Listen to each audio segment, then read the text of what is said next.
আজও ভারতের সাথে সরকারের চুক্তির সমালোচনা করেছে বিএনপি। ভারতের সাথে করা চুক্তি দেশকে দ্রুত পরনির্ভরশীল রাষ্ট্রে পরিণত করবে বলে মন্তব্য করেছেন বিএনপি মহাসচিব মির্জা ফখরুল ইসলাম আলমগীর। বলেন, দেশ নিয়ে বিএনপি নয়, ষড়যন্ত্র করে আওয়ামী লীগ। কমিটি ঘোষণার এক মাস পর রাজধানীর চন্দ্রিমা উদ্যানে জিয়াউর রহমানের সমাধিতে শ্রদ্ধা জানায় জাতীয়তাবাদী আইনজীবী ফোরাম। পরে গণমাধ্যমের সাথে কথা বলেন বিএনপি মহাসচিব মির্জা ফখরুল ইসলাম আলমগীর।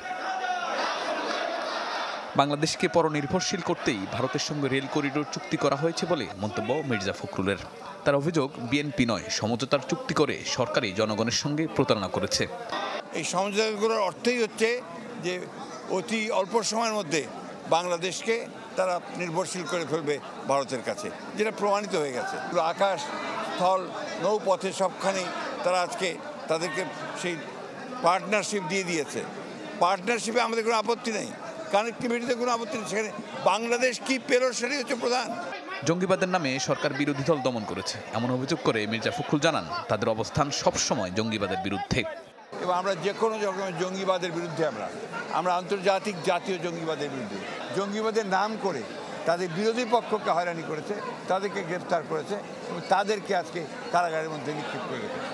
শিগগিরই আইনি প্রক্রিয়ায় বেগম খালেদা জিয়াকে মুক্ত করার আশা জানান নবগঠিত আইনজীবী ফোরামের নেতারা।